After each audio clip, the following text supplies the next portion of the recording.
vai ter que compartilhar no... O povo te chama de Nossa Senhora por causa de nosso Senhor. O povo te chama de Mãe e Rainha porque Jesus Cristo é o Rei do céu. E por não te ver como desejaria, te ver com os olhos da fé. Por isso lhe coroa tua imagem, Maria, por seres a mãe de Jesus, por seres a mãe de Jesus de Nazaré.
Boa noite, irmãos e irmãs que nos acompanham pelo Facebook da Paróquia Nossa Senhora Aparecida aqui de Olímpia. Paz e bem. Estamos então aqui para concluirmos a nossa formação proposta para o mês de maio, mas que tivemos que prolongar até essa primeira segunda-feira de junho, porque não conseguimos cumprir tudo que era previsto nas 3 semanas do mês de maio. Mas não tem problema, é sempre uma oportunidade a mais da gente aperfeiçoar o nosso conhecimento, a nossa busca. Vamos então iniciar fazendo uma oração mariana, a oração que nos coloca unidos à Mãe de Jesus e nossa Mãe. Em nome do Pai, do Filho e do Espírito Santo. Amém. Ave Maria, cheia de graça, o Senhor é convosco, bendita sois vós entre as mulheres, e bendito é o fruto do vosso ventre, Jesus. Santa Maria, Mãe de Deus, rogai por nós, pecadores, agora e na hora de nossa morte. Amém. Em nome do Pai, do Filho e do Espírito Santo. Na semana passada, nós tivemos aí um imprevisto, com a internet, o aparelho aqui do celular que grava a aula, então não conseguimos concluir. Foi possível passarmos os 4 dogmas, que a Igreja propõe como verdade de fé para todos nós. Então nós temos aí os dogmas da maternidade, Maria, Mãe de Deus, Theotokos. Temos também o dogma da virgindade de Maria. Maria foi virgem antes do parto permaneceu virgem durante o parto e depois do parto. Então é um dogma da nossa fé. Temos também o dogma da Imaculada Conceição. Maria foi preservada de todo o pecado, mesmo antes que ela nascesse. E depois, por fim, o dogma da Assunção de Nossa Senhora, quando Maria é elevada ao céu de corpo e alma. Então, concluímos o quarto dogma na segunda-feira passada. Hoje, então, a proposta é entrarmos na devoção franciscana a Nossa Senhora. Como Francisco se relacionava com a mãe de Jesus. E como tantos homens e mulheres, franciscanos e franciscanas, ao longo desses 800 anos, se relacionaram também com a mãe de Jesus. Então nós vamos caminhar um pouco naquilo que a escola franciscana propõe como devoção, aquilo que a escola franciscana vive como intimidade com Jesus e com Maria. Primeiro é necessário a gente fazer uma diferenciação. Quando nós falamos em devoção franciscana, nós estamos falando de uma devoção própria do santo fundador, Francisco de Assis, o homem que nasceu em Assis, cresceu diante de alguns conflitos existenciais, ele busca um sentido para a sua vida e decide então consagrar-se por inteiro a Deus e servindo assim os pobres, servindo aqueles que são os prediletos de Deus. Então esse é Francisco de Assis, aquele que nós conhecemos um pouco da sua história. A devoção franciscana se fundamenta, claro, na experiência que Francisco fez, mas não só. Então nós temos aí também depois Santa Clara, tantos homens, mulheres, santos ou não, que no decorrer dos anos foram fazendo também a sua experiência com a mãe de Jesus. Então aqui hoje nós vamos falar especificamente de Francisco e ao final nós vamos fazer menção a alguns santos que se despontaram no decorrer da história, sobretudo na defesa de Maria, né? Defendendo Maria de ataques que vinham tanto da igreja, de pessoas dentro da igreja, quanto de pessoas que estavam fora do contexto religioso.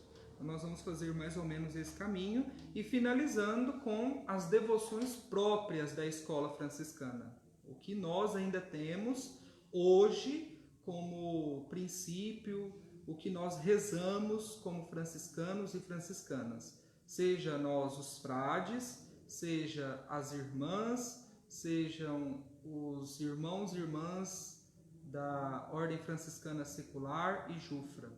Então, a família franciscana, né? Esse grande legado que Francisco deixou para a humanidade, para a igreja. Então, falando especificamente de Francisco, é importante dizer que Francisco não é um teólogo, no sentido como nós entendemos o teólogo hoje. Né? O teólogo é aquele que estuda, né? Que se dedica ao estudo de Deus, né? Das coisas de Deus, daquilo que se relaciona a Deus. Francisco não era assim um intelectual, um teólogo na nossa compreensão de hoje. Mas nós podemos sim dizer que em Francisco existe uma teologia extremamente refinada. Né? Mesmo ele não sendo um intelectual, um estudioso, Francisco era uma pessoa de profundas experiências com Deus, com Maria, com todas as coisas criadas. Francisco era intenso em tudo aquilo que ele fazia. E claro, dada essa intensidade, essas experiências tão fortes de Francisco, certamente nós podemos colher bastante elementos da experiência dele, da teologia que ele procurou viver na sua vida como experiência e aquilo que ele deixa como um legado para todos nós, franciscanos e franciscanas, e para a igreja, para o mundo. Né? Interessante que Francisco não se limita à igreja, não se limita aos franciscanos. Francisco é o homem universal, é o homem do mundo. Né? Então, dizendo isso, né, que Francisco não é um teólogo, nós não desmerecemos a figura desse grande santo, porque percebemos o valor teológico que ele traz na sua própria experiência pessoal. E isso é tudo, né? Isso basta para muitas coisas, inclusive para nós hoje que estamos tentando aprofundar um pouco mais daquilo que foi a experiência dele com Maria, com Jesus, com toda a proposta salvadora do Pai.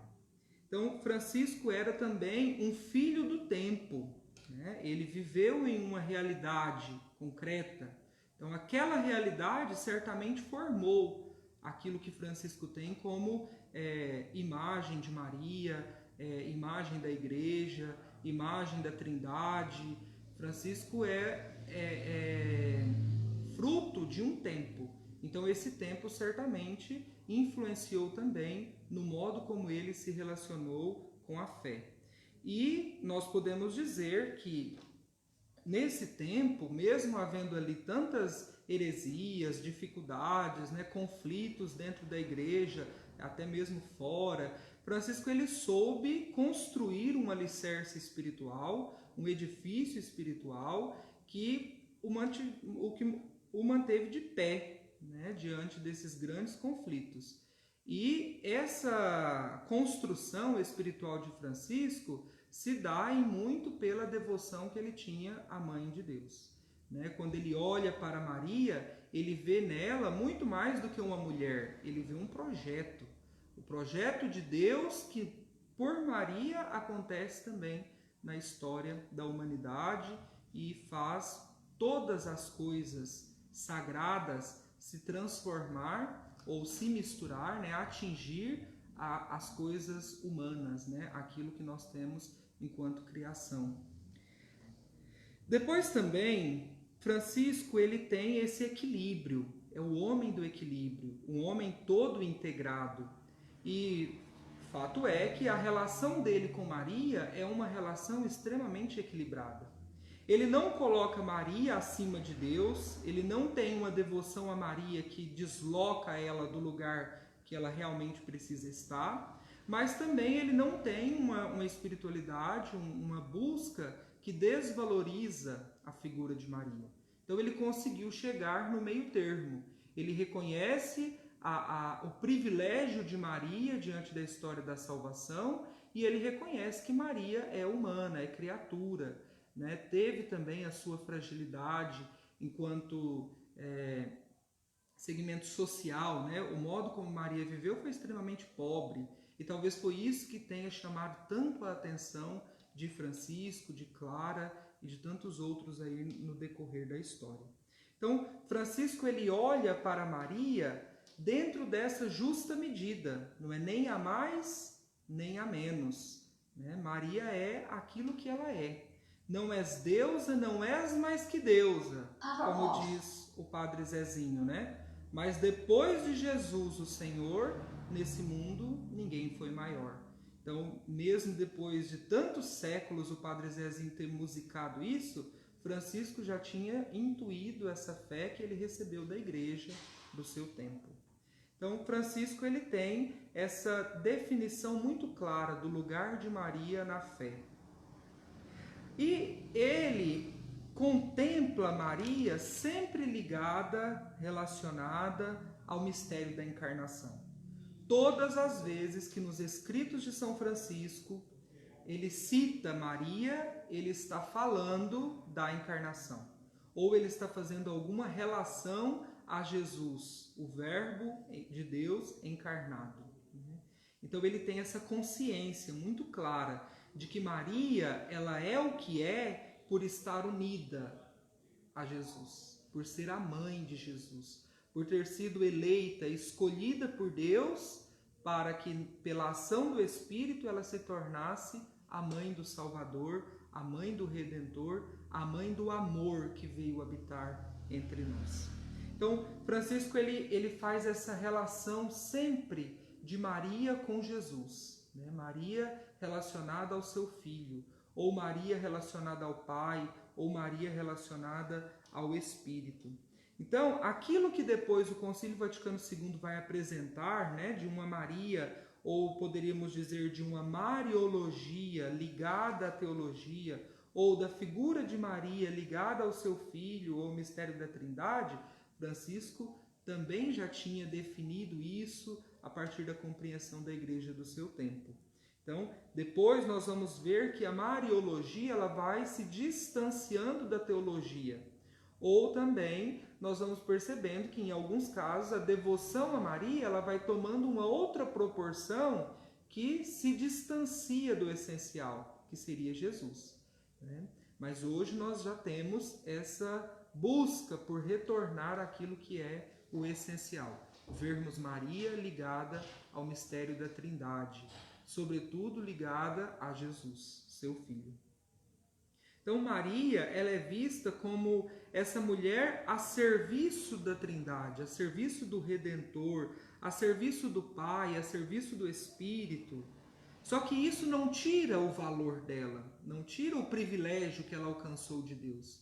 Maria, ela tem sim essa graça, a graça de ser a mãe, a graça de ter sido escolhida, de ter sido preservada de tudo aquilo que nós passamos enquanto humanos, né? Sobretudo aí ligado ao pecado e à morte, né? Maria ela foi preservada de tudo isso, como nós vimos na semana passada ao falarmos dos dogmas. Então, quando nós olhamos para Francisco contemplando Maria, nós estamos vendo Francisco contemplar o Cristo que veio ao mundo em Maria. Nós estamos vendo Francisco contemplar o Pai, que olhou com misericórdia para a sua serva. Nós estamos vendo Francisco contemplar o Espírito, que animou, que envolveu, que acompanhou, que foi o esposo da Virgem Maria. Então, a glória de Maria, ela está nessa intimidade com a Trindade. Louvando a Maria, nós estamos louvando a Trindade, que agiu no mundo, que age ainda hoje na nossa realidade. Então, louvar a Maria na perspectiva franciscana é perceber a ação de Deus que continua unido ao seu povo, que continua acompanhando o nosso peregrinar. Então, Francisco ele tem essa compreensão. Isso não era uma dúvida para ele.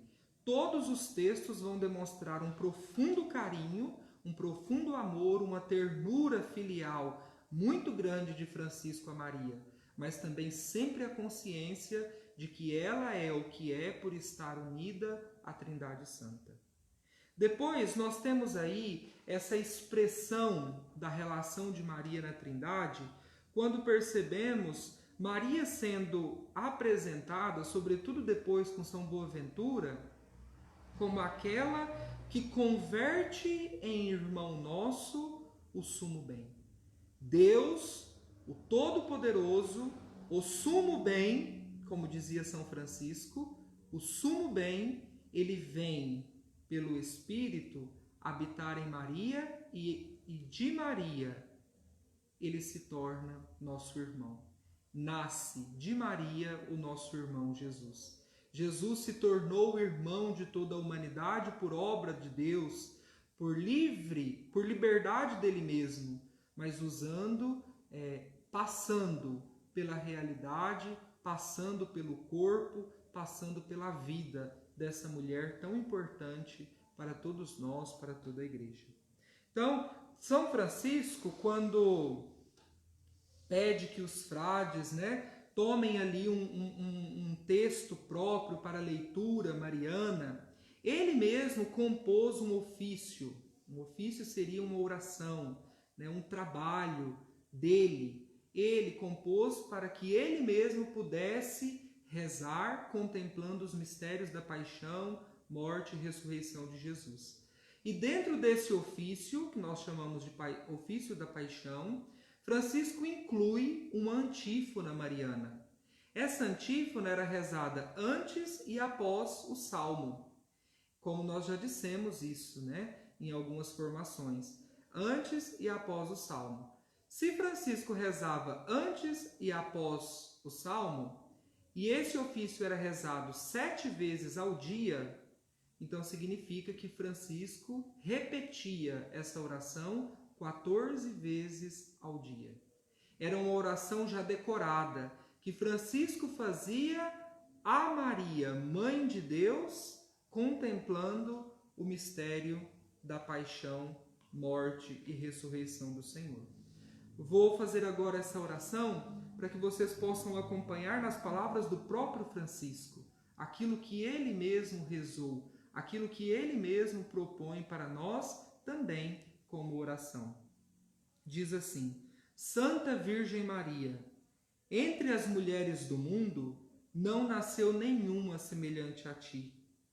Ó filha e serva do Altíssimo e Sumo Rei, Pai Celeste, Mãe de nosso Santíssimo Senhor Jesus Cristo, Esposa do Espírito Santo, roga por nós com São Miguel Arcanjo, com todas as virtudes dos céus e com todos os santos, junto a teu Santíssimo e dileto Filho, Senhor e Mestre. E termina com o glória ao Pai, ao Filho e ao Espírito Santo, assim como era no princípio, agora e sempre. Amém. Duas coisas eu gostaria de chamar a atenção nessa antífona. Primeiro, que Francisco se dirige a Maria como santa, Santa Virgem Maria. Mas depois, quando ele se refere ao Filho, a Jesus Cristo, as duas vezes, ele diz: Mãe de nosso Santíssimo Senhor Jesus Cristo. E depois ele diz: junto a teu Santíssimo e dileto Filho. Se Maria é santa, Jesus é santíssimo. Se Maria está no alto grau da santidade, Jesus está acima. Ele é Deus, ele é santíssimo. Isso não significa que Francisco esteja desmerecendo Maria, e também não significa que nós estejamos colocando Maria longe, né, do valor que ela realmente merece, que ela realmente tem, né? E também, junto disso, nós poderíamos dizer que não é errado nós, católicos, cristãos, dizermos Santíssima Virgem Maria. Não é errado, né? Aqui Francisco coloca Santíssimo Jesus, falando de Santa Virgem Maria, porque Maria está comparada ao Filho. Mas para nós, criaturas, pecadores, nós, filhos amados de Deus, nós podemos sim nos dirigir a Maria como Santíssima, sem colocá-la acima do Filho Jesus. Então, Maria aparece como santa. Depois, o que chama atenção é essa relação que Francisco percebe da figura mulher de Maria com a Trindade. Maria, ela tem uma relação familiar com a Trindade. Maria é filha e serva do Pai. Maria é mãe do Filho Jesus. E Maria é esposa do Espírito Santo. Aqui existe uma curiosidade, algo interessante que nós podemos dizer. Francisco, ele intitula Maria como esposa do Espírito Santo. Alguns estudiosos afirmam que é o primeiro homem na história da Igreja a saudar Maria como esposa do Espírito Santo. Certamente Francisco contemplou muito o Evangelho que fala da encarnação. E ali ele percebe que existe essa intimidade de Maria com o Espírito de Deus. E com toda tranquilidade, com toda naturalidade, ele proclama esposa do Espírito Santo. Ou seja, a mulher que tem essa intimidade com o Espírito de Deus, a mulher que está unida, a mulher que é parte do Espírito de Deus. Então Maria está nessa íntima relação, está nesse amor esponsal, nessa esponsalidade com o Espírito de Deus. Então, Maria é essa mulher que se relaciona com a Trindade de um modo familiar. Nós, nas nossas famílias, nas nossas casas, usamos também esses termos: esposa, filha, mãe, serva. São com essas palavras que nós atribuímos estas funções na família, né? Esses espaços na família. E Maria, na Trindade, ela ocupa esses 4 elementos: filha, esposa, mãe, serva. Ela tem essa relação familiar com a Trindade. Continuando aqui, nós podemos dizer que já apresentamos Francisco vendo Maria ligada ao Cristo, ao mistério da encarnação. Falamos agora de Maria relacionada à Trindade, nessa familiar relação com a Santíssima Trindade. E agora nós podemos falar de uma espiritualidade toda própria de Francisco, que é a pobreza. Muitos, quando veem assim os frades, veem o hábito franciscano, ou quando se referem a Francisco, já logo associam Francisco ao pobre. O Papa Francisco, quando foi eleito, né, naquele conclave, ele ouviu do cardeal a expressão: não se esqueça dos pobres. E quem que ele pensou na hora? Francisco de Assis.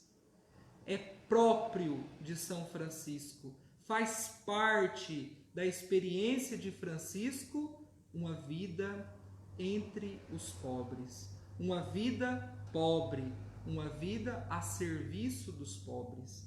Então, essa intuição que Francisco colhe do Espírito de Deus, esse envio que Francisco se sente enviado pelo Espírito de Deus para ir viver entre os pobres, entre os leprosos do seu tempo, se torna para nós um dos pilares da nossa espiritualidade, um dos pilares da nossa vida franciscana. E Maria é a Senhora pobre. É desse modo que Francisco se refere a Maria. Maria é essa mulher pobre, que em sua pobreza acolheu a grandeza de Deus, acolheu a riqueza de Deus e tornou-se o cofre que guardou a maior de todas as riquezas do mundo, que foi Jesus Cristo, o Verbo encarnado. Então Deus, ele compartilha dessa pobreza. Deus, ele veio para ser presença em nosso mundo, em nosso meio, em Maria. Na pobreza daquela mulher, daquela região, daquela cidade, daquela família, Deus escolheu ser pobre junto da pobreza de Maria. E isso Francisco contemplava com os olhos cheios de lágrimas. Nos lembra São Boaventura. São Boaventura, quando vai narrar essa devoção de Francisco, ele diz: Francisco chorava a pobreza do menino e de sua mãe. Vejam, meus irmãos e minhas irmãs, que forte essa espiritualidade franciscana e o modo como Francisco colhe de Maria, colhe de todas as circunstâncias que estavam envolvendo essa mulher no momento da encarnação. É aí que se fundamenta a pobreza franciscana. Mesmo que algum dia nunca mais exista um pobre no mundo, ainda assim os franciscanos vivem a pobreza. Porque a nossa pobreza não é só uma pobreza social, poderíamos dizer assim. A nossa pobreza é porque Cristo foi pobre e viveu pobremente junto de sua mãe. A pobreza franciscana é a contemplação da pobreza de Cristo e da pobreza de sua mãe Maria. Não só uma contemplação que olha, que enxerga, mas uma contemplação que nos lança, que nos convoca, que nos anima a agirmos também em defesa de qualquer tipo de exclusão e de pobreza que exista ainda hoje em nosso meio. Então, a pobreza dentro da espiritualidade franciscana é também contemplada aqui na figura de Francisco, olhando a pobreza de Jesus, olhando a pobreza de sua mãe. E aqui Francisco entende, ele intui a vida de penitência, a penitência que nos faz encontrar Deus nos pobres. Por isso, então, ele se associa aos menores do seu tempo. Ele vai fazer misericórdia com aqueles que viviam excluídos, longe da realidade social, do centro da cidade, dos lugares onde as coisas aconteciam, né? Essa pobreza, então, de Francisco é uma pobreza voluntária. Ele deixa tudo, ele abandona tudo e vai fazer essa experiência entre os leprosos. Assim também é a experiência dos franciscanos e franciscanas. Seja nós, os frades, as religiosas, sejam os franciscanos e franciscanas seculares, vivemos todos esse princípio de olharmos a pobreza de Jesus e atuarmos em nossa vida, colocarmos a nossa vida em defesa dos pobres, vivendo junto deles, né? Sobretudo aqueles que mais sofrem. Então, nisso está uma alegria de Francisco, e deveria ser também, deve ser também a nossa alegria. A pobreza não é algo que dói em Francisco. Claro, a pobreza enquanto exclusão, né, na sociedade. Mas quando ele faz essa opção por viver pobremente, para ele não é um sofrimento, porque ele contempla uma alegria nisso, uma alegria eterna. Aquilo que nós temos como recompensa aqui nesse mundo, não precisamos ter como recompensa depois na glória eterna. Por isso Francisco já agora, ele faz essa contemplação, ele vive essa alegria da espera, da expectativa, a alegria da recompensa que virá do justo juiz. Então Maria é essa mulher que em sua pobreza conseguiu acolher a riqueza de Deus e mesmo assim, vivendo naquela realidade difícil que ela esteve, ela conseguiu contemplar o amor de Deus e assim entrou na glória, nessa alegria eterna, nessa alegria que ninguém rouba. Depois também, Francisco reconhece a força de Maria. E aí, ao reconhecer essa força, ele implora: Maria, vinde em nosso auxílio. Maria, seja a nossa advogada. Maria, venha ser advogada da nossa ordem. Tomás de Celano, aquele que escreveu a primeira biografia sobre São Francisco, ele diz assim: quando o santo de Deus a viu,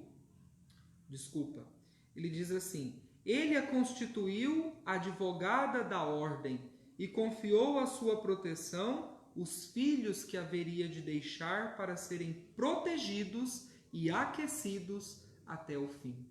Esse calor da Mãe de Deus, essa proteção da Mãe de Deus, ela vem ser a advogada da nossa ordem, ela vem ser a advogada do próprio Francisco, ela vem interceder por todos nós. Depois também nós percebemos Maria reconhecendo a força de Francisco quando ele escolhe viver no santuário mariano, uma igrejinha na Porciúncula, já toda destruída, pobre, muito pobre aquela igreja estava.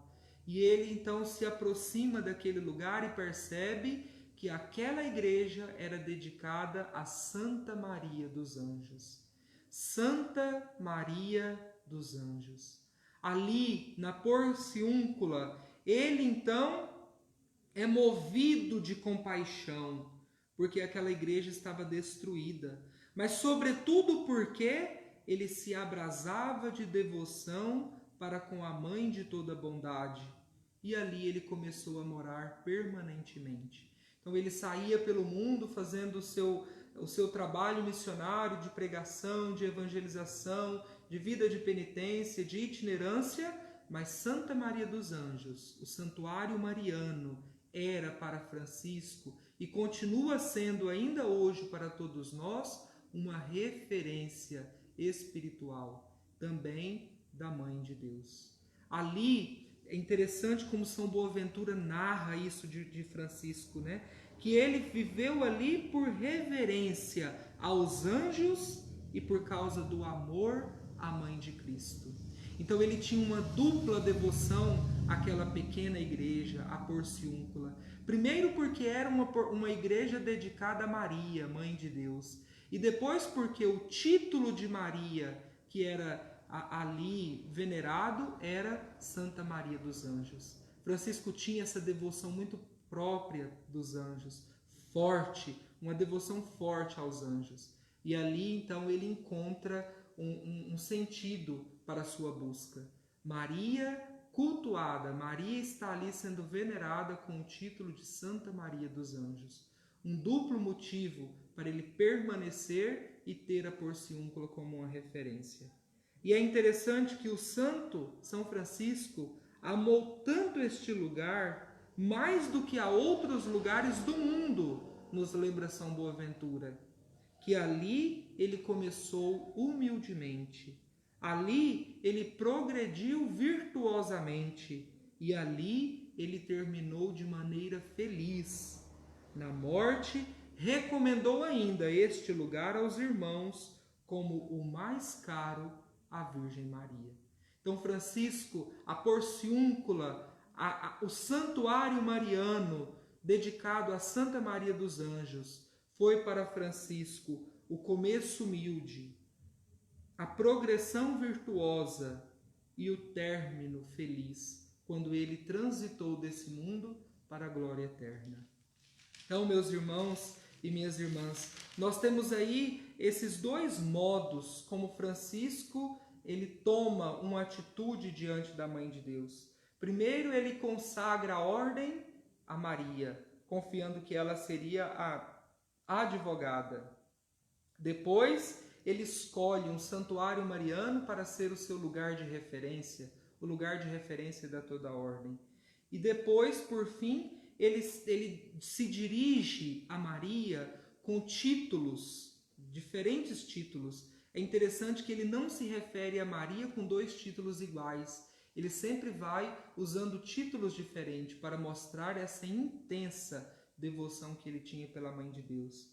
Então, o mais extraordinário, né? Ou melhor assim, aquele título que ele não usou copiando, né? Ou repetindo aquilo que a igreja já dizia, foi esposa do Espírito Santo.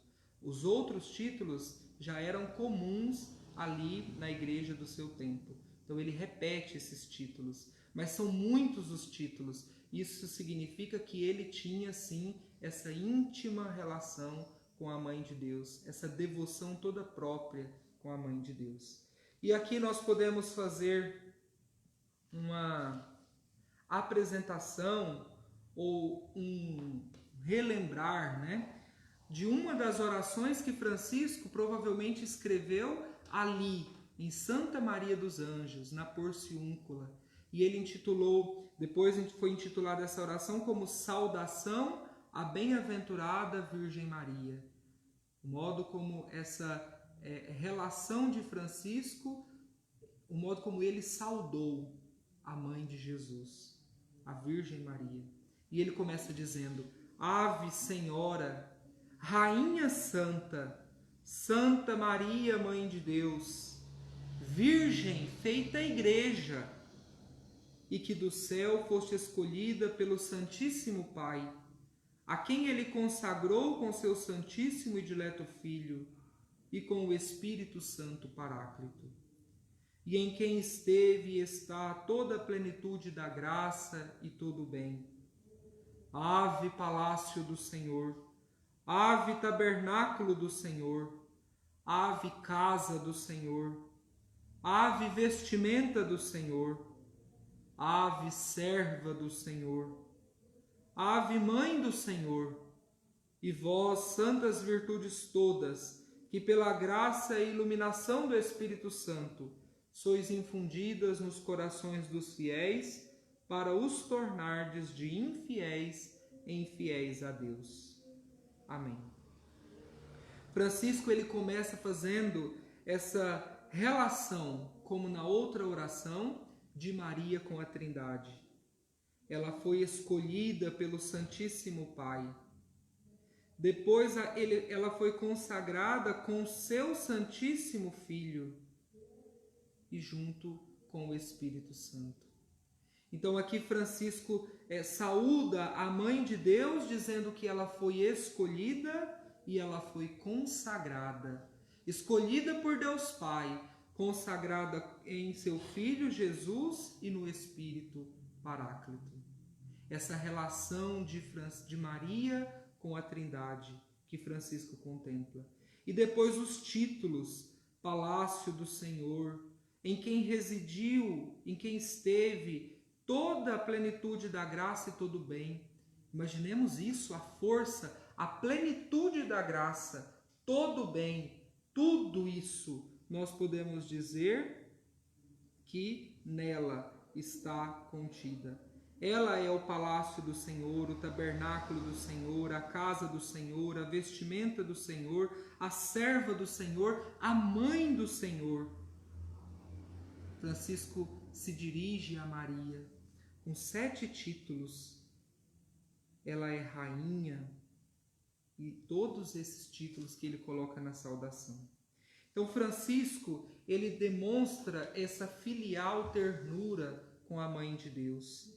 E quando nós olharmos também para Clara, percebendo ali em Clara alguns elementos da espiritualidade mariana, nós vamos ver que os dois são muito iguais.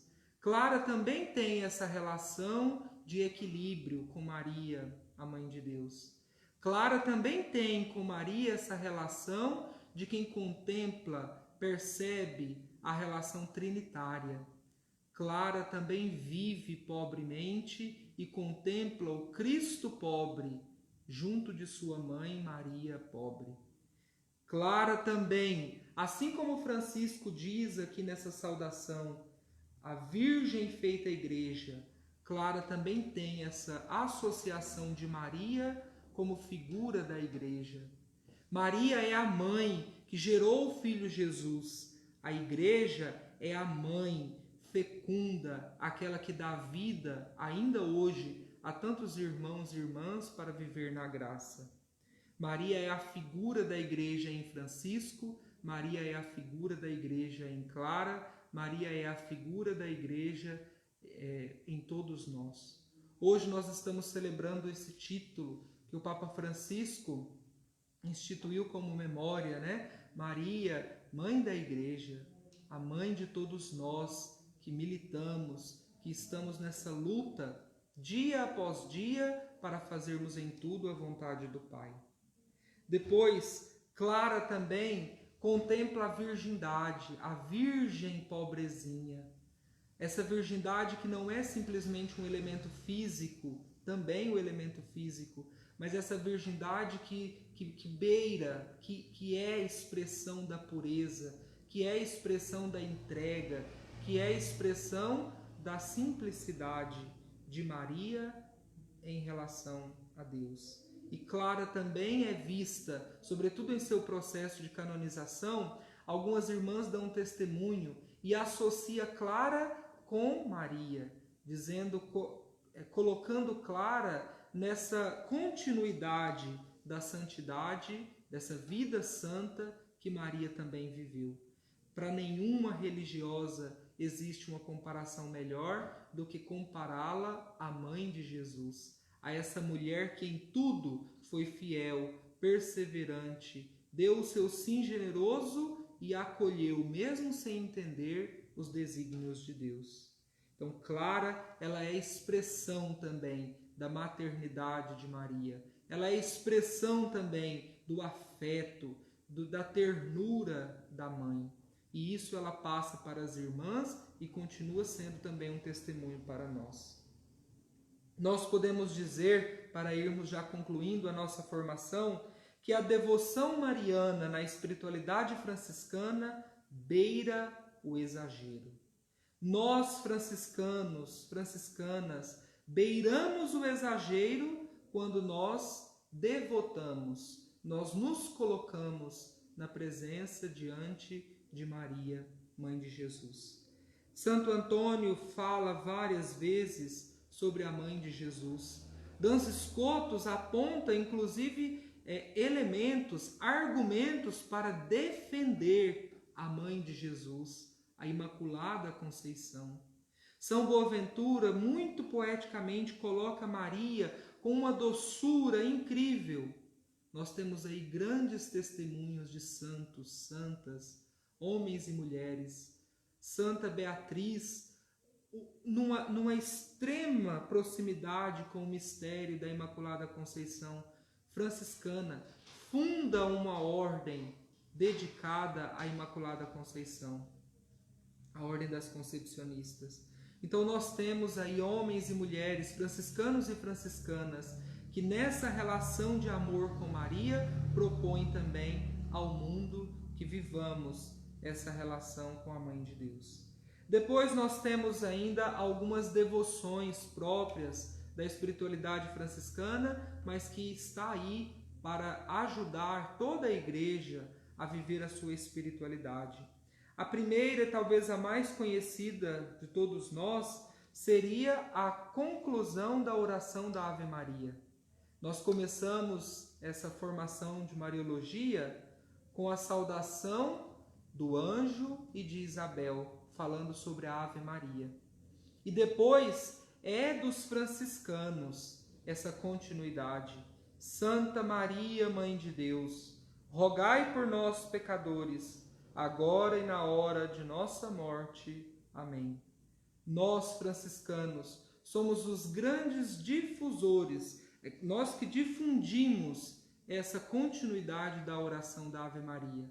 Até então a Ave Maria eram as duas saudações, e nós completamos, e até hoje, no mundo inteiro, quando rezamos a Ave Maria, nós complementamos com essa particularidade, com esse modo franciscano de enxergar a ação de Deus, a ação de Maria. Ela é santa, ela é Mãe de Deus, ela roga por nós agora e na hora de nossa morte.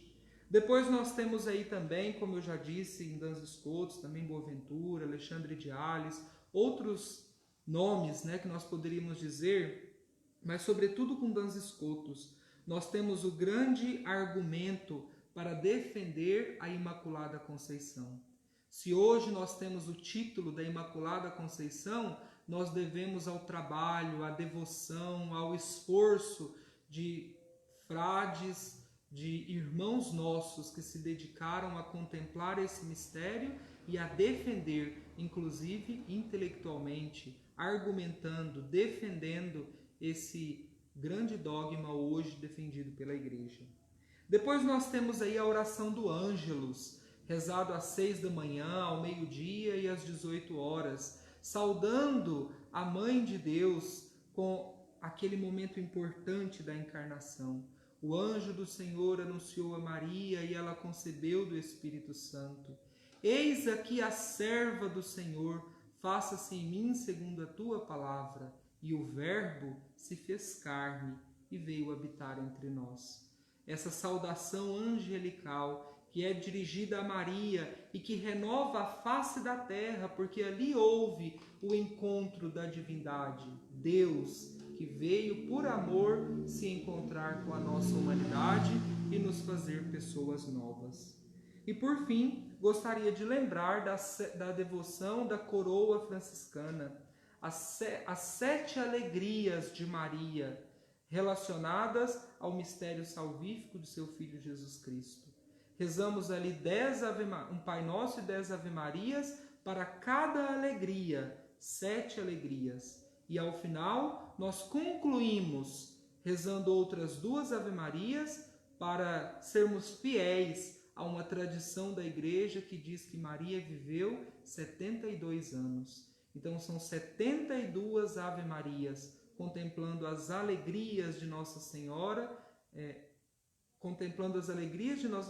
relacionadas ao seu Filho Jesus Cristo e ao mistério salvífico.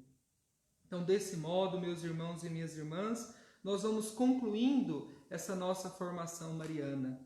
Eu agradeço a todos vocês que se fizeram presente conosco durante esses dias, essas 4 semanas, que toda segunda-feira nós nos unimos para aprofundarmos um pouco mais da espiritualidade mariana na igreja, o modo como nós entendemos esse estudo sobre Maria e agora finalizando com a devoção franciscana à Mãe de Deus.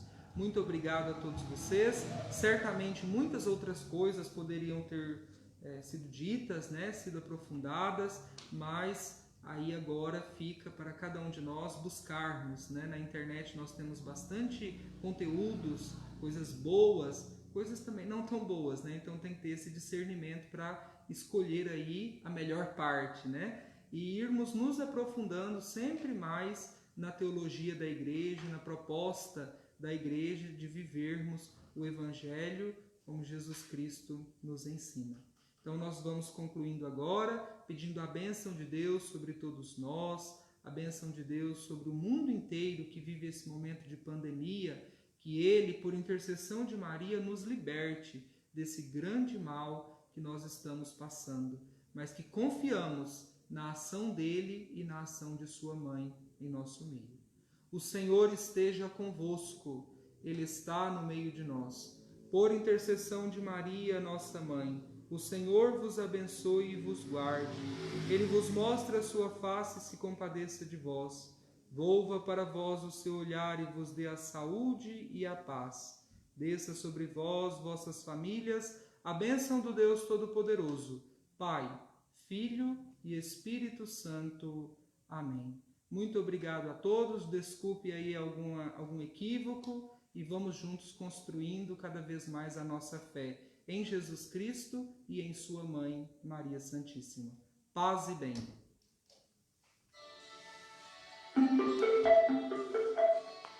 Bluetooth mode.